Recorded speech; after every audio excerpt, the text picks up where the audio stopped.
कि बड़ी खबर मेहुल चोकसी को लेकर। मेहुल चोकसी जो कि पीएनबी घोटाले का आरोपी है और भगोड़े मेहुल चोकसी की आखिरकार अब गिरफ्तारी हो गई है। बेल्जियम में मेहुल चोकसी की गिरफ्तारी हुई है और बताया ये जा रहा है कि भारतीय एजेंसी की अपील के बाद यह कार्रवाई की गई है। भारतीय एजेंसी की अपील पर यह कार्रवाई की गई है। हीरा कारोबारी मेहुल चोकसी जो कि भगोड़ा है उसको आखिरकार गिरफ्तार कर लिया गया है। अब कयास ये लगाए जा रहे हैं कि गिरफ्तारी तो हो गई है, लेकिन जल्द भारत इसे कब लाया जाएगा और भारत आने के बाद किस तरीके से इस पर कार्रवाई जो है वो की जाएगी, क्योंकि यहाँ पर लगातार ये सवाल अक्सर उठते रहे हैं। जब से मेहुल चोकसी यहाँ पर गबन करके भागा है भारत से, उसके बाद से मेहुल चोकसी की वापसी को लेकर लगातार विपक्ष ने भी सवाल खड़े किए हैं, तमाम लोगों ने भी सवाल खड़े किए हैं। अब आखिरकार मेहुल चोकसी की गिरफ्तारी तो हो गई है, लेकिन भारत लाकर उस पर कार्रवाई कब होगी, कब शुरू होगी, बहुत से सवाल हैं जो पूछे जाने हैं। और ये जो करोड़ों का गबन किया है इसका भी हिसाब बराबर करना है। तो ऐसे में इस गिरफ्तारी के बाद अब सभी की उम्मीदें यही हैं कि जिस तरीके से तव्वर राणा को यहाँ पर लाया गया है, उस पर कार्रवाई की जा रही है, उसके बाद जो है अब मेहुल चोकसी की वापसी भी जो है वो मुश्किल नहीं होगी। मेहुल चोकसी की वापसी भी जो है वो हो ही जाएगी और मेहुल चोकसी की जब वापसी होगी तो यहाँ पर हिसाब बराबर होगा, इंसाफ मिलेगा। साथ ही साथ आगे कार्रवाई किस तरीके से होती है इस पर सबकी निगाहें टिकी हुई हैं। फिलहाल ये बड़ी कूटनीतिक जीत है क्योंकि भारतीय एजेंसी की अपील के बाद ये कार्रवाई जो है वो की गई है। बताया जा रहा है कि मेहुल चोकसी अपनी धर्मपत्नी के साथ बेल्जियम में ही रह रहा था और वहीं से इसकी गिरफ्तारी जो है वो की गई है।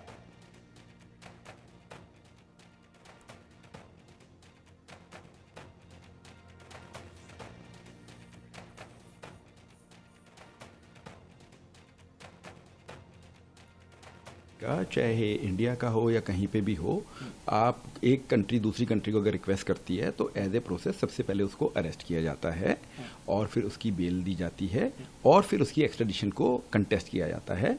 और जबकि इंडिया के लिए काफ़ी डिफिकल्ट हो गया क्योंकि अभी भी संजीव भंडारी का केस इन्होंने लूज किया है, तो जो है क्या कहते हैं वहाँ पे होल्ड हो गया है about the Indian prison conditions.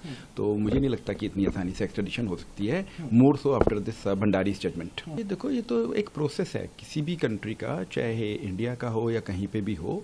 आप एक कंट्री दूसरी कंट्री को अगर रिक्वेस्ट करती है तो एज ए प्रोसेस सबसे पहले उसको अरेस्ट किया जाता है और फिर उसकी बेल दी जाती है और फिर उसकी एक्स्ट्राडिशन को कंटेस्ट किया जाता है। और जबकि इंडिया के लिए काफ़ी डिफिकल्ट हो गया क्योंकि अभी भी संजीव भंडारी का केस इन्होंने लूज किया है, तो जो है क्या कहते हैं वहाँ पे होल्ड हो गया है about the Indian prison conditions. तो मुझे नहीं लगता कि इतनी आसानी से एक्स्ट्राडिशन हो सकती है, more so after this Bhandari judgment.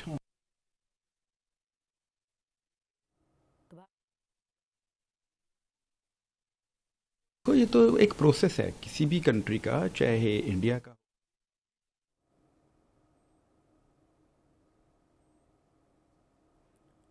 तो भारतीय सरकार की अपील पर यह गिरफ्तारी तो हो गई है, लेकिन अब गिरफ्तारी के बाद आगे क्या कदम होगा, किस तरीके से कार्रवाई जो है वो की जाएगी। सबसे बड़ा सवाल ये भी है कि बेल्जियम में क्या कार्रवाई जो है अब की जाएगी मेहुल चोकसी पर, यह भी एक सवाल बना हुआ है। सभी की निगाहें जो हैं इस कार्रवाई पर टिकी हुई हैं, क्या क्योंकि बहुत लंबा वक्त हो चुका है इस कार्रवाई में, और क्या अब भी देरी होगी या फिर बहुत जल्द इस केस का निपटारा जो है वो कर दिया जाएगा। अब चलिए इसी पर अधिक चर्चा के लिए और अधिक जानकारी के लिए हमारे साथ हमारे खास मेहमान जुड़ चुके हैं। सुप्रीम कोर्ट के AOR अश्विनी दुबे जी हमारे साथ हैं। सर, बहुत स्वागत है आपका इंडिया न्यूज़ पर। और उसके बाद हमारे सहयोगी जावेद हुसैन का भी रुख करेंगे अधिक जानकारी के लिए।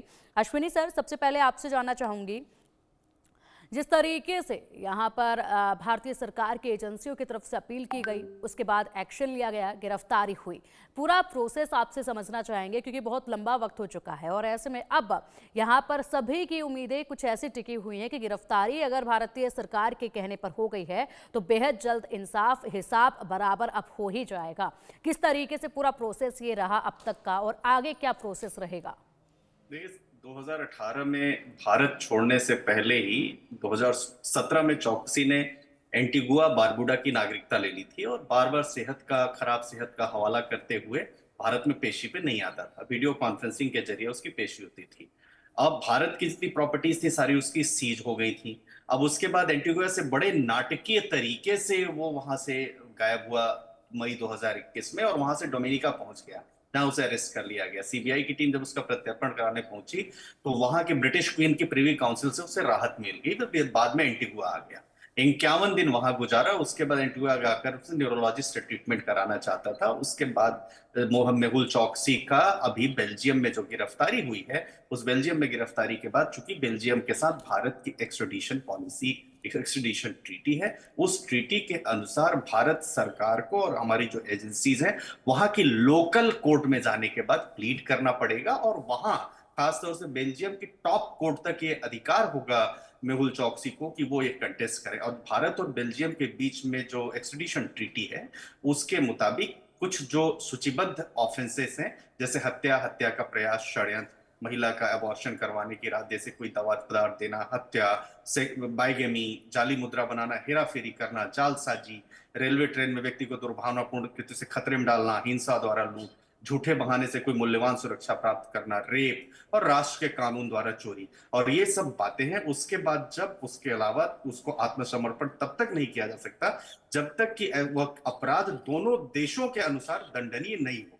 यानी जो ट्रीटी है उसमें यह भी है कि कोई भी देश अपने नागरिकों को आत्मसमर्पण करने के लिए पहला ये बाध्य नहीं करेगा, दूसरा उस देश के कानूनों के अनुसार समय बीतने पर जो सजा प्राप्त से छूट लेने का लाभ पात्र है, जहां शरण लिया वहां आत्मसमर्पण नहीं हुआ। यानी कुल मिलाकर गिरफ्तारी के 2 महीने के भीतर जो एक्सट्रेडिशन के लिए जो राजनयिक एजेंट हैं उनको सौंपा जाएगा, अगर वहां की अदालत ने माना और पर्याप्त सबूत दिए उन परिस्थितियों में। तो भी इन परिस्थितियों में हो सकता है। और अभी की स्थिति में हम देखें तो भारत बड़ी डिप्लोमेसी, भारत की और जो दुनिया के साथ जिस तरह से संबंध है वो बड़ी मजबूत स्थिति में है। जिस तरह से हबुर राना जैसे अपराधी को भारत लेकर आना और भारत की अदालतों को सौंपना, ये अपने आप में एक बड़ा चैलेंजिंग टास्क था। उस टास्क को पूरा किया तो मैं समझता हूं कि जल्दी ही भारत की जो एजेंसीज हैं वो जो है उसको लेकर आएंगे। और ये बात ये मानना पड़ेगा, 13,500 करोड़ रुपए का जो फ्रॉड है उसमें भारत की एजेंसीज ने और अदालतों ने यह माना है कि फ्रॉड हुआ है। तो आने वाले दिनों में तय होगा, लेकिन एक्सट्रेडिशन ट्रीटी है, अब हमारी सरकार और हमारी एजेंसीज कैसे इसको प्रूव करती, ये एक प्रश्न खड़ा है। जी बिल्कुल अश्विनी सर, ये प्रक्रिया जो है वो पूरी शुरू हो चुकी है और ऐसे में स्टेप बाय स्टेप जो है दोनों ही देशों की पॉलिसीज को ध्यान में रखते हुए ये कार्रवाई अब आगे बढ़ेगी।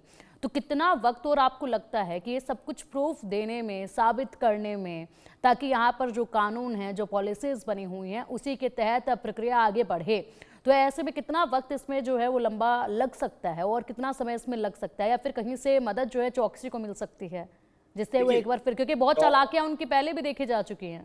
चौकसी जिस कंट्री में है, कोई भी किसी भी कंट्री में हर व्यक्ति को अधिकार है कि वो वहां की जो न्यायिक प्रक्रिया है उस न्यायिक प्रक्रिया के तहत जो है वो ये कहे कि मेरा जो एक्सट्रेडिशन मांगा जा रहा है या मेरे खिलाफ जो आरोप लगाए गए हैं या मेरे साथ वहां पर दुर्व्यवहार होगा, ये तमाम बातों को लेकर के कि जो आरोप लगाए गए हैं वो असत्य हैं, झूठे हैं, उनमें कोई सब्सटेंस नहीं है। और दूसरा ये है कि जिस ऑफेंस के तहत मुझे यहाँ से लेकर जाया जाएगा वहां पर उसमें जो मेरे साथ दुर्व्यवहार किया जाएगा, प्रॉपर मेरे ट्रीटमेंट नहीं किया जाएगा, जेल में मेरे साथ अत्याचार होगा, अमानवीय कृत्य होगा, और या ये भी कि मैं चूंकि किसी मामले में इन्वॉल्व नहीं हूं इसलिए मुझे ये प्रूफ करने का मौका दिया जाए, और जो एविडेंस एजेंसी प्रस्तुत कर रही है, सरकार प्रस्तुत कर रही है, वो नाकाफी। तो ये वहां की अदालतें देखती हैं। और फिर आखिरी में एक बात ये भी होती है कि मान लीजिए टॉप कोर्ट ने एक्सट्रेडिशन पर अग्री कर भी लिया तो भी एक सरकार के पास वहां पर ये अधिकार होता है जो रिटर्न नहीं है, लेकिन ऐसा होता है कि वो उसको नहीं भेजें। अब तो कुछ बातें जैसी हैं जिनको एक्सट्रेडिशन ट्रीटी के बियॉन्ड रखा गया, उनसे अलग रखा है, जैसे राजनीतिक अपराध नहीं होना चाहिए, सैन्य, अगर मान लीजिए कि एक अपराध सैन्य अपराध है, जाति, लिंग, धर्म, राष्ट्रीयता, राजनीतिक राय के आधार पर अपराध पंजीबद्ध हुआ है, और यह अभियोजन इसलिए नहीं चलाया जा सकता क्योंकि अपराध की समयावधि समाप्त हुई, जिसको हम कहते हैं कॉज ऑफ एक्शन और डिले लिमिटेशन। ये सारे ग्राउंड्स हैं जिस पर एक्सट्रेडिशन ट्रीटी नहीं लागू होती। लेकिन उसके अलावा जैसा मैंने अभी पहले कहा कि तमाम वो सारे जालसाजी, धोखाधड़ी, फरेब, हत्या, हत्या का प्रयास, ये सब अगर भारत देश में ऑफेंस किया है किसी भारत के नागरिक ने और जिस देश में वो पकड़ा गया है उस देश के साथ अगर ट्रीटी है तो उसको लाया जा सकता है। लेकिन एक बात ये भी देखिए, दाऊद इब्राहिम पाकिस्तान में, भारत और पाकिस्तान के बीच में एक्सट्रेडिशन ट्रीटी नहीं है, या वो आधिकारिक रूप से वहां पर नहीं है, या ये कह लीजिए, तो इस वजह से वो नहीं आ पा रहे। लेकिन भगोड़ा तो भी भारत का है। अब बेल्जियम के साथ चूंकि स्पेसिफिक ट्रीटी है, संबंध भी अच्छे हैं, एक्सटर्नल अफेयर्स मिनिस्ट्री की अभी दुनिया में जिस तरह से दुनिया के देशों के साथ संबंध है, तो मुझे लगता है कि भारत इफेक्टिवली जल्दी ही मेहुल चौकसी को भारत ला सकता है, और भारत में फिर भारत के कानून के अनुसार उसके ऊपर मुकदमा चल सकता है। क्योंकि ये बात तो मानना पड़ेगा कि पंजाब नेशनल बैंक के साथ 13,500 करोड़ रुपए का फ्रॉड करने वाला ये मेहुल चौकसी, और इसकी गिरफ्तारी और ये जो एविडेंस हमारी एजेंसी दे रही है, क्योंकि यहाँ की कोर्ट ने उसको एब्सकॉन्डर डिक्लेयर कर दिया है, तो ये सब बातें, लेकिन फिर भी यहाँ आने के बाद प्रॉपर मुकदमा चलेगा, तभी जो है आरोपों में कितनी सत्यता है ये सिद्ध हो सकेगा भारत न्यायिक प्रक्रिया के अनुसार। लेकिन ये भी है कि इंटरपोल ने भी चौकसी के खिलाफ रेड कॉर्नर नोटिस हटा लिया था 2023 में, जिससे भारत की जो उसमें एक्सट्रेडिशन प्रक्रिया थी वो कमजोर हो गई थी। तो चौकसी ने कहा कि राजनीतिक साजिश भी इसको बताया था। तो अब देखते हैं। और एक बात ये भी है कि सितंबर 2023 में बॉम्बे हाईकोर्ट ने ईडी की जो याचिका थी उसको बरकरार रखा था, जिसमें उसको FEO यानी आर्थिक अपराधी घोषित करने की मांग हुई थी, लेकिन वो प्रक्रिया भी अभी अदालत में पेंडिंग है। बिल्कुल अश्विनी सर, जिस तरीके से आपने भी अभी बताया है कि यहाँ पर खराब सेहत का हवाला देते हुए बहुत बार बहुत सारे पेंच से वो खुद को बचाते रहे हैं। ऐसे में अगर बात की जाए तो CBI की एक टीम यहाँ चौकसी का प्रत्यर्पण कराने के लिए डोमिनिका भी पहुंची थी, लेकिन इसके पहले ही ब्रिटिश क्वीन की प्रीवी काउंसिल से उसे राहत मिल गई। बाद में उसे फिर एंटीगुआ के हवाले कर दिया गया था। उस वक्त भी काफ़ी दावपेच जो है वो चले थे। 2021 में एंटीगुआ से पड़ोसी देश डोमिनिका पहुंचा था, उसके बाद वहां पर अरेस्ट किया गया था। उस वक्त भी एक उम्मीद जो है वो जगी थी, लेकिन पूरा खेल, पूरा पासा उस वक्त भी बदल गया था। बिल्कुल पासा बदल गया था, क्योंकि देखिए सबसे बड़ी चीज यह है कि हमारी एजेंसी अगर किसी दूसरे के देश में कुछ एक्टिविटी करती है तो उस देश की कानूनी प्रक्रिया के अनुसार ही करती है। अगर आप याद करिए जून 2021 में तो जो डोमिनिका की हाईकोर्ट थी, उसको जो डोमिनिका हाईकोर्ट ने खराब सेहत के आधार पर चौकसी को जमानत दिया था और उसको इलाज करवाने के लिए एंटीगुआ जाने की इजाजत दी थी। तो उस समय जो एक्सट्रेडिशन का भारत का प्रयास रहा था, प्रत्यर्पण का प्रयास, वो विफल रहा था। तो अगर देखें तो अगर हम कुल मिलाकर मई 2018 से, और एजेंसीज के पास ऐसा कहते हैं कि जानकारी थी, मई 2018 से चौकसी जो एंटीगुआ में रहने लगा था। ईडी ने उसके खिलाफ मनी लॉन्ड्रिंग का केस दर्ज किया था, उसकी संपत्ति जब्त करने की प्रक्रिया किया था।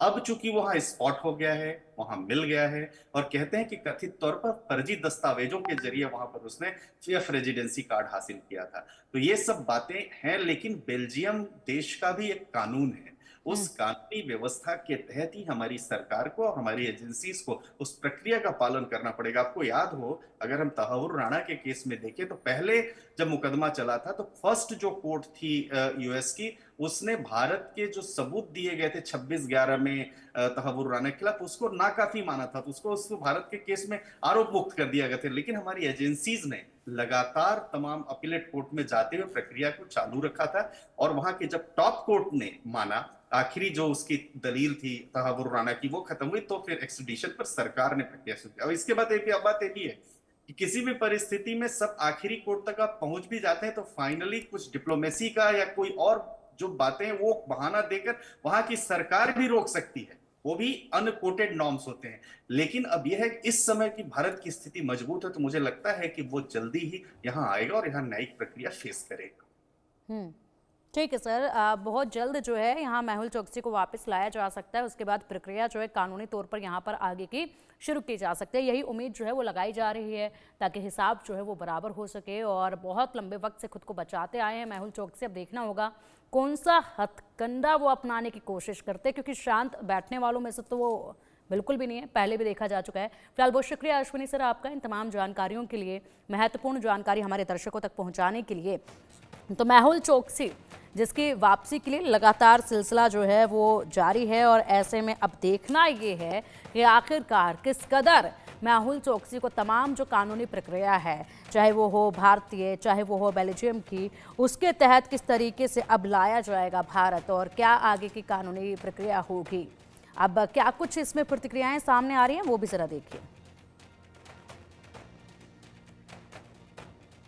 कहा कि गरीबों का पैसा जिन जिन लोगों ने खाया है उसको वापस करना होगा, और देश में सभी के खिलाफ कार्रवाई चल रहा है। मेहुल चौकसी पकड़ा गया है, निश्चित तौर से बहुत बड़ी सफलता। और एक कॉर्नर नोटिस था वो भी अभी उसका प्रत्यार्पण करना, ये भी चुनौती है। सब पे प्रयास चल।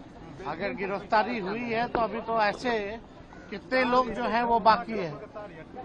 कौन गिरफ्तार किया है? अरे कौन गिरफ्तार किया है? सीबीआई के सूत्रों पहले आपको खबर देख लेने दीजिए। सीबीआई के सूत्रों से खबर मिली है कि जब तक हम अपने आंख से देख नहीं लेते, पुष्टि नहीं हो जाती, तब तक हम क्या कमेंट करें? अभी तो आप लोग, अभी तो आप ही को नहीं यकीन है। हम तो आपसे पूछ रहे कौन गिरफ्तार किया है।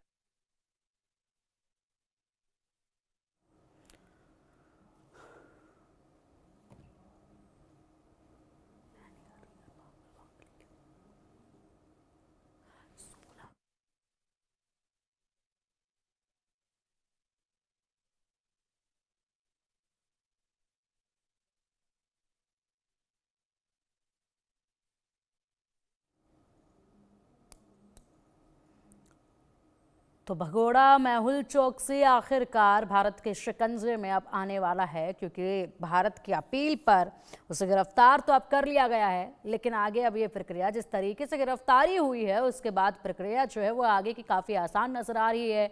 यानी कि बिल्कुल भी अब ये कहना गलत नहीं होगा कि बहुत जल्द मेहुल चोकसी को भी भारत में देखा जाएगा, जब उसके ऊपर कानूनी तमाम धाराओं के तहत जो है वो कार्रवाई शुरू होगी। और लगातार छिपते छिपाते जो एक देश से दूसरे देश में भागता फिर रहा था भगोड़ा मेहुल चोकसी, आखिरकार अब जब पहुंचेगा भारत लंबे वक्त के बाद, तो बेहद से हिसाब हैं जो बराबर किए जाने हैं और तमाम जो घोटाले किए हैं उनका हिसाब, उनका लेखा जोखा जो है वो लिया जाना है। देखना ये होगा कि कितना वक्त आखिरकार इस पूरी प्रक्रिया में लग जाएगा।